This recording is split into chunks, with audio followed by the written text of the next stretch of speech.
members of our bass family, Diane, asked a question recently that I wanted to address. She said, for people with less hand strength, how can we throw in open strings to give ourselves relief, especially if we're playing in a key without a lot of open strings?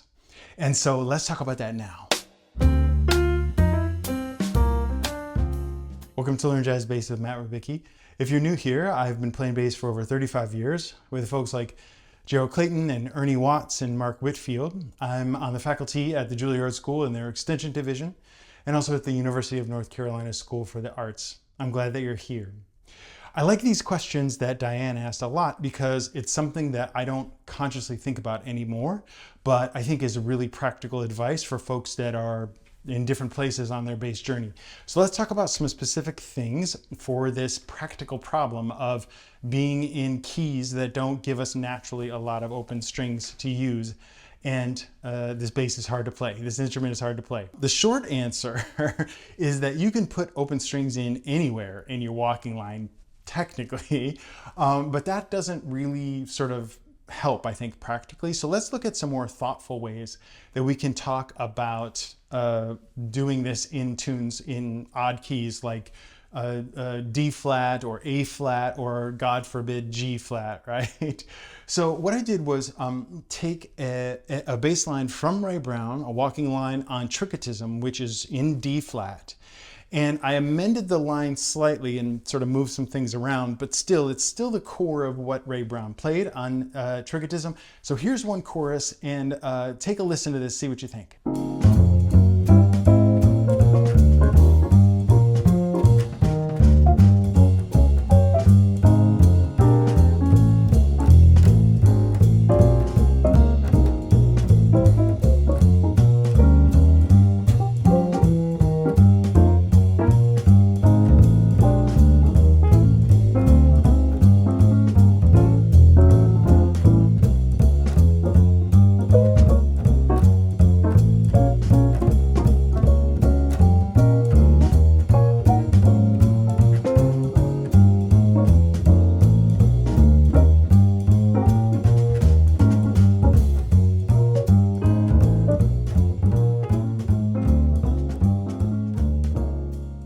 I like Tricotism to use as an example here as a vehicle to talk about options because it naturally contains some of the things that I'm going to suggest.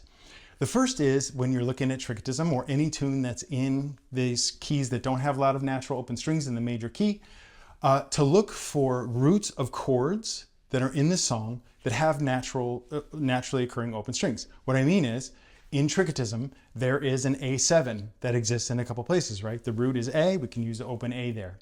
Additionally, there's this passing tone of a G natural diminished chord, generally diminished 7, but that has G. Obviously, we can use open G there. So those are sort of immediate things that are immediately places we can rest. You'll notice that in the first A section, we have 1 bar of A7, and then in the bridge, we have 2 bars of A7. So we can kind of think of that as a place to sort of let go a little bit because we've got that root A, and we'll go into the chord tones in a second.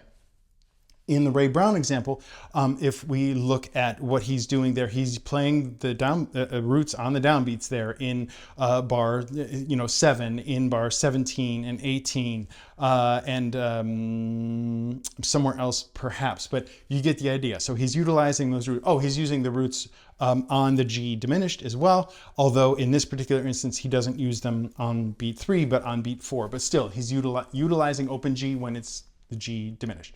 So that's one place and one idea that we can use. The other thing is to think about the chords that exist in the song and think about what chord tone, not just the root, could be an open string. And in our instance here, we've got 3 chords, maybe 4. The first is E flat 7. E flat is the root, but G is the 3rd. And so that's an open string. Then we've also got the B flat 7. The 3rd is also an open D. And then the other one is the F7, which just is for 2 beats in the bridge, but that has an open A in it as well. And of course, those chords occur multiple times in the chorus. So those are opportunities for us to use those chord tones. He specifically uses that all over the place. For example, in measure 3, E flat 7, he's going to play that open G. It's the natural third, so it's going to be part of that bar. He plays root, third, fifth. That's the 9, but then 5th, root. And then this open D, I think, is just sort of like a passing thing. It might be approaching the G, but he plays that open G again. That approaches the next chord, G flat, the root, by half step, G to G flat, right? So he's taking advantage of that. On the A7s, he's also using E natural, the open E, and I don't think he uses the open G, but that is available for us too.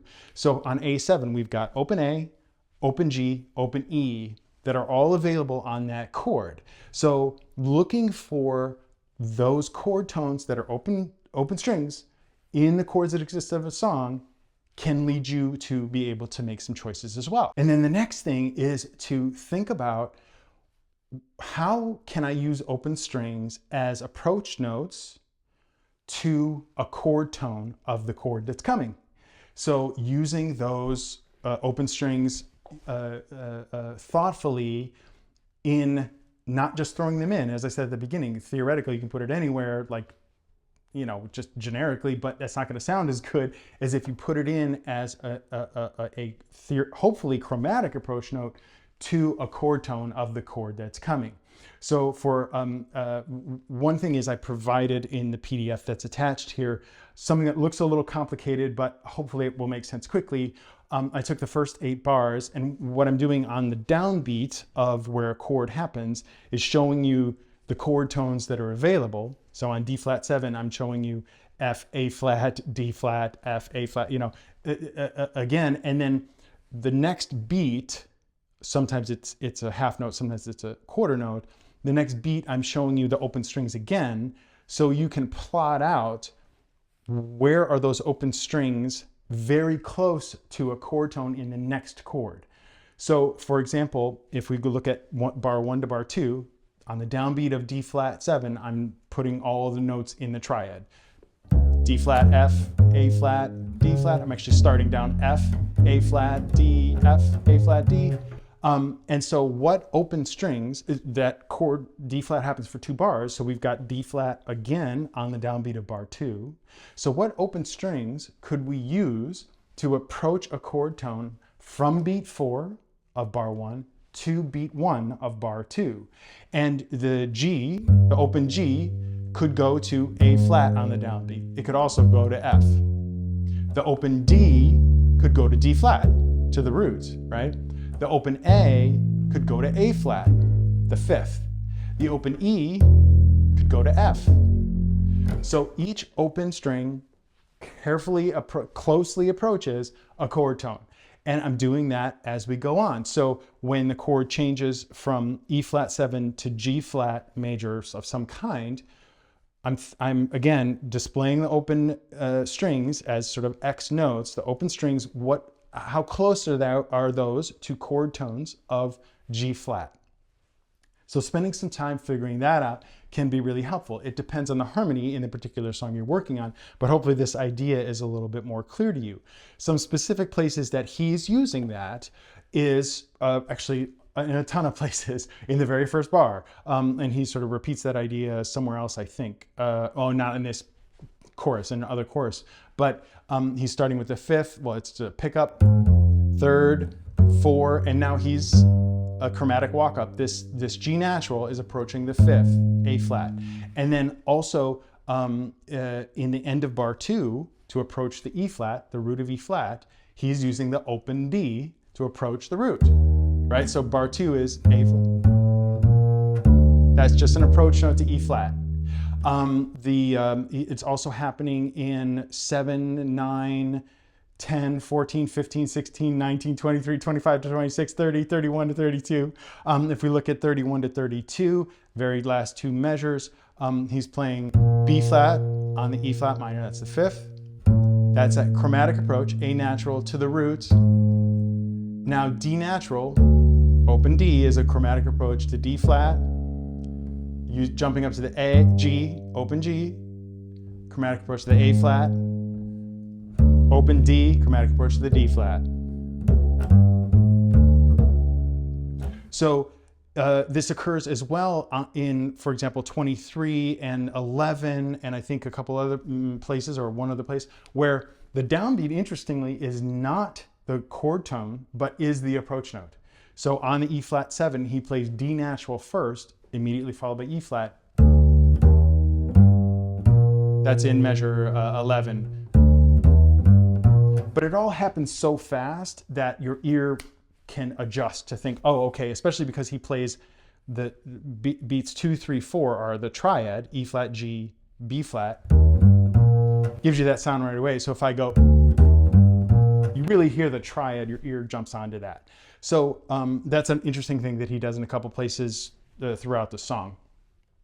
So then the last thing I would recommend is to consider what rhythmic ornaments, or any kind of ornaments, you can add to the line that give you a chance to rest. Meaning, for triplet drops or skip notes, using open strings, because it happens so fast, especially at a medium up tempo, the ear doesn't perceive it as an open string. It just kind of hears a rhythm, a note, and that can be a really, really big saving grace. For example, on when I have A flat major or A flat 7 in the key of A flat or in the key of D flat or whatever, I tend to think A flat, like every time, I tend to think some kind of triplet figure or some using the open D, oftentimes muted, to get to C.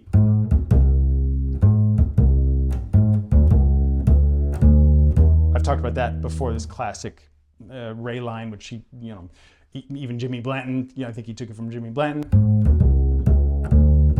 That kind of thing. I'm always thinking about that, and Ray does that a lot here. You can see almost every eighth note is some kind of open string as he approaches other notes. If we go to measure 19, for example, or if we go to 21, 23, he's encircling the A flat in measure 24. So measure 23, 1, 2, 3, 4. So he uses that G natural there to approach the A flat. He's using this descending thing in measure 28 as well. This is on an E flat 7. And in measure 30, let me count it off. 1, 2, 3, 4. So he starts with this using the open D string to get down to A natural this time, but the A natural is approaching the B flat on beat 3 where B flat 7 is. So that A natural is again using that. He's sort of combining two of the things I'm talking about, using an open string skip note and using an open string as a chromatic approach note to where we're going. So talking about all these examples in this one chorus of the Ray solo is, I think really indicative. Not only do we have this tune that has these ideas built in, but then he's really, really utilizing all this stuff that I'm discussing. And I actually just counted the notes out, and he's basically playing close to a third, if not more, of all the notes are open strings. In this one chorus, a third are open strings. So that maybe should give you some encouragement to use those open strings for yourself. Thanks for joining me today. As always, I'm glad that you were here. Look for the link below for the PDF. I hope that this was helpful and gives you some ideas going forward. And always remember, straight ahead and strive for tone.